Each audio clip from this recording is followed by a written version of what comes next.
পরিশুদ্ধ বলুন সুবহানাল্লাহ। এই অন্তরকে পরিশুদ্ধ করা কঠিন জিহাদ। আল্লাহর ওলিরা সারা জীবন এই জিহাদই করে থাকেন। তারা সারা জীবন নিজেকে সংশোধন করে, এরপরে নিজের কলবটাকে সংশোধন করে কুলুবুল মুমিনিন আরশুল্লাহ, অন্তরটাকে আল্লাহর আরশ মহল্লা বানিয়ে আল্লাহর ওলি হয়ে দুনিয়া থেকে চলে যায়।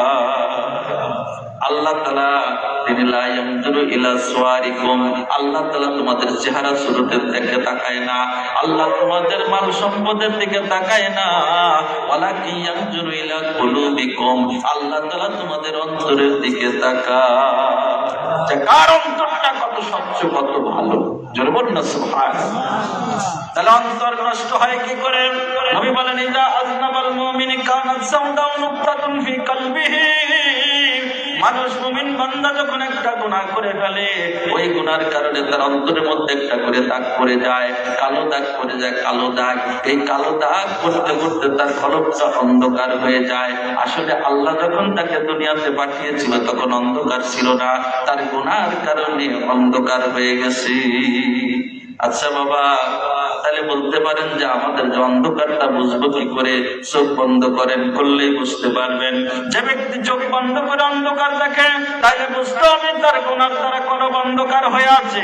আর যে ব্যক্তি চোখ বন্ধ করে সে যা দেখতে চায় তার কলবের মধ্যে ফুটে ওঠে, ও সেগুলো দেখতে পায়, তাইলে বুঝতে হবে তার কলবটা স্বচ্ছ হয়ে গেছে। তো আমার আপনার খবরটা কি? চোখ বন্ধ করলে অনেক কিছু দেখি, তাই না? অনেক কিছু দেখেন আপনি, সব আল্লাহর ওলি তো, তাই না? ভাইরা বাবাজিরা, যারা দেখতে পায় তাদের কলব স্বচ্ছ, আর যারা দেখতে পায় না তাদের কলবটা হচ্ছে অন্ধকার রোগগ্রস্ত। এই জন্য কিতাবে এসেছে কলব 3 ধরনের আছে। কয় ধরনের? কলব হচ্ছে 3 ধরনের। এক ধরনের কলব হচ্ছে কলবুল মাইয়িত, অর্থাৎ মরা কলব, ও কলব মরে গেছে, যে সম্পর্কে আল্লাহ তাআলা কোরআনুল কারীমে বলেছেন ইন্নাল্লাযীনা কাফারু সাওয়াউন আলাইহিম আআনযারতাহুম আম লাম তুনযিরহুম লা ইউমিনুন। খাতামাল্লাহু আলা কুলুবিহিম। আল্লাহ পাক কোরআনুল কারীমে বলেছেন নবী গো, নিশ্চয় যারা কাফের মুশরিক তাদেরকে আপনি ভয় দেখান আর না দেখান, তারা কখনো আপনার প্রতি ঈমান আনবে না, কারণ উভয়টাই তাদের জন্য সমান। কেননা খাতামাল্লাহু আলা কুলুবিহিম, আল্লাহ তাআলা তাদের কলবের মধ্যে মোহর মেরে দিয়েছে। কলবে কি মারছে? মোহর মেরে গেছে। মোহর মেরে দিয়েছেন, ওখানে মরিচা ধরে ওটা আর কাজ করে না। লোহায় যখন জং করে যায়, ওই জমওয়ালা লোহার জিনিস দিয়ে কাজ করা যায়, ওটা কি করতে হয়? কামারের কাছে নিয়ে যেতে হয়। কামার বেটা কি করে? আগুনে পোড়ায়, তারপরে পিটা, তারপরে জং ছাড়া, তারপরে ধার দিয়ে মালিকের কাছে ফিরে দেয়। বলে ঠিক কিনা? ভাইরা বাবাজিরা, তাই যার কলবটা মরে গেছে, অর্থাৎ কাফের মুশরিক মুনাফিক, এদের কলব হচ্ছে মরা। এই কলবের মধ্যে কোনো হেদায়েত ঢুকবে না। তাকে যদি কোরআন শোনান বা যে কোনো বিষয়ে তাকে শোনান, হেদায়েতের বাণী শোনান, হেদায়েত হবে না, কারণ মরে গেছে। কারণ মরা মানুষকে ওয়াজ করে লাভ নাই। আছে কি? 2 নম্বর কলব হচ্ছে অসুস্থ কলব, কলবুল মারিজ, অসুস্থ কলব। তাহলে অসুস্থ আমরা কোথায় যাই? শরীরের অসুস্থ হলে কোথায় যাই? ডাক্তারের কাছে যাই। যাদের কলবে অসুস্থ তাদেরকেও ডাক্তারের কাছে যেতে হবে, কলবের ডাক্তারের কাছে। কোন ডাক্তারের কাছে? কলবের ডাক্তারের কাছে। কলবের ডাক্তার কারা? আল্লাহর ওলিরা। জোরে বলুন সুবহানাল্লাহ। হক্কানি পীর মাশায়েখ আল্লাহর ওলিরা হচ্ছে কলবের ডাক্তার।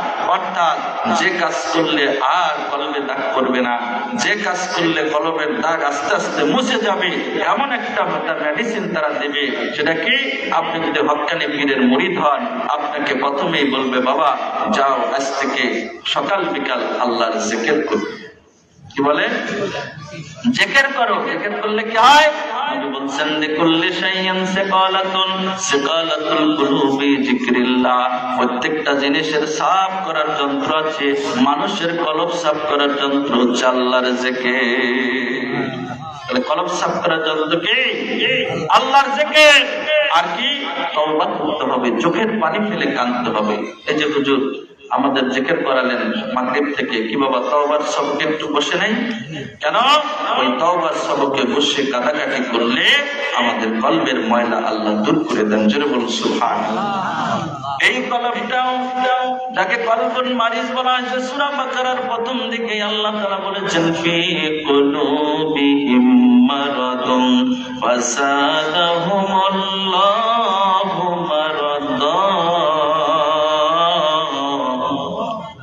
জোরে হবেন আল্লাহু আকবার। কোরআনের আয়াত শুনলে তো আল্লাহু আকবার বলতে পারে কেন? যে কোরআনের আয়াত শুনলে ইমানদারের ইমানের পাওয়ার বাড়ে।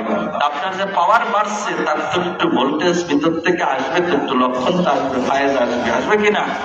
এটা আল্লাহই বলেছেন যে ইন্নামাল মুমিনুনা আল্লাযীনা ইযা যুকিরাল্লাহু ওয়াজিলাত কুলুবুহুম।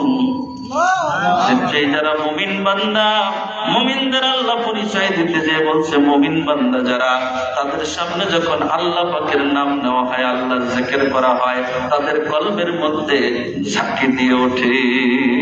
যেটা হবে না? আল্লাহর নাম শুনলে কি হয়? কলবে একটু ধাক্কা দেয় যে আমার আল্লাহর নাম, আমার আল্লাহর নাম।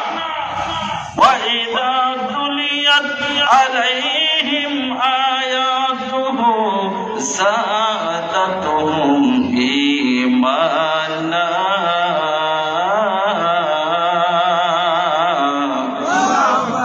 তাদের সামনে যখন আমার আয়াত তেলাওয়াত করা হয় তখন তাদের ঈমানের পাওয়ারটা বেড়ে যায়। যারা বলেন মারহাবা।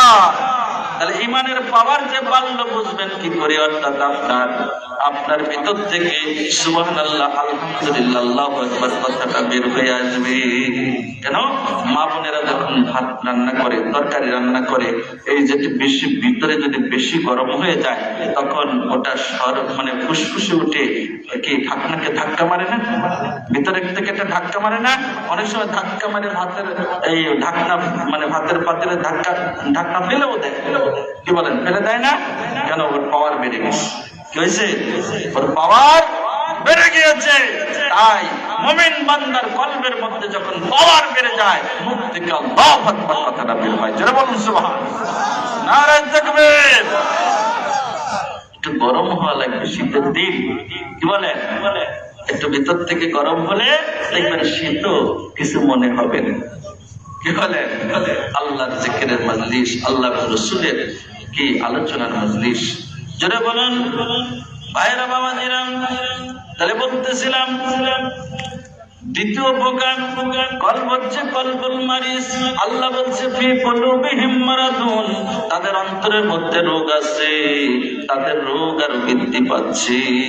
এখন বলতে পারেন হুজুর আমি বুঝবো কি করে রোগ আছে? আপনাদের সহজ একটা বুদ্ধি শিখাই দিই, সেটা হচ্ছে আমাদের যখন জ্বর হয়, আমাদের যখন ঠান্ডা লাগে, মুখে কি স্বাদ থাকে? কি বলেন? স্বাদ থাকে? চা খাই তিতা তিতা লাগে। কি বলেন? কোনো স্বাদ লাগে না। অনেক সময় বাড়িওয়ালাকে বলে কি রাঁধছো, মুখে তো কোনো স্বাদই লাগে না। তার মানে কি? রোগে ধরেছে। কি বলেন? অপায়ের বাবাজির অন্তরের মধ্যে যদি রোগ থাকে, আপনি নামাজে স্বাদ পাবেন না, রোজায় স্বাদ পাবেন না, হজ করে স্বাদ পাবেন না, কোন ইবাদত করে স্বাদ পাবেন না, দান খয়রাত করে স্বাদ পাবেন না। বলেন যে হুজুর স্বাদ পাই না কেন? তার মানে আপনার রোগ ধরেছে। তার মানে কি? রোগে ধরেছে।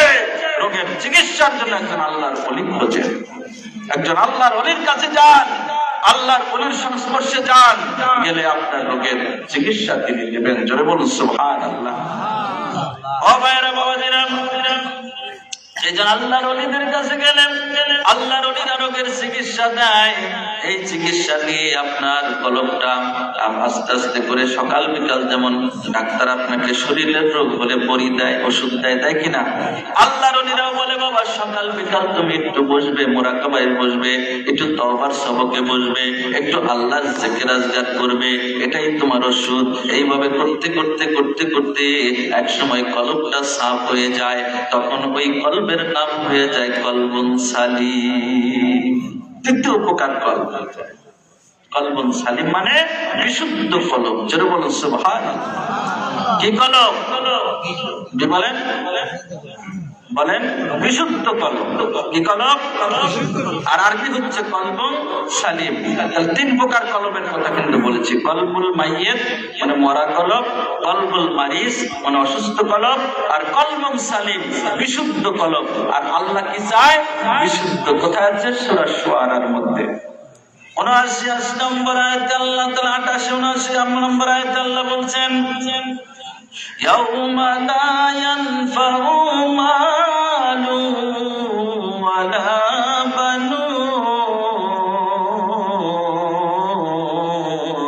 আল্লাহু আকবার ইল্লা মান আতাল্লাহা বিকলবিন সালিম। আমার আল্লাহ তাআলা বলেন সেই দিন কিয়ামতের দিন, ইয়াউমা লা ইয়ানফাউ মালু ওয়ালা বানুন, তোমার মাল সম্পদ, তোমার সন্তানাদি তোমার কোনো কাজে আসবে না, একমাত্র কাজে আসবে ইল্লা মান আতাল্লাহা বিকলবিন সালিম, যে বিশুদ্ধ কলব নিয়ে, বিশুদ্ধ কলব নিয়ে আমার কাছে আসতে পারবে, আল্লাহ তাআলা তাদেরকেই কবুল করে নেবে। নাজাত কারা পাবে? বিশুদ্ধ কলব থাকলে। কারা নাজাত পাবে? বিশুদ্ধ কলবদারীরা। তাহলে কলবকে বিশুদ্ধ করতে হলে কি করতে হবে? কলবের ডাক্তারের কাছে যেতে হবে। আমরা সবাই গেছি তো ডাক্তারের কাছে,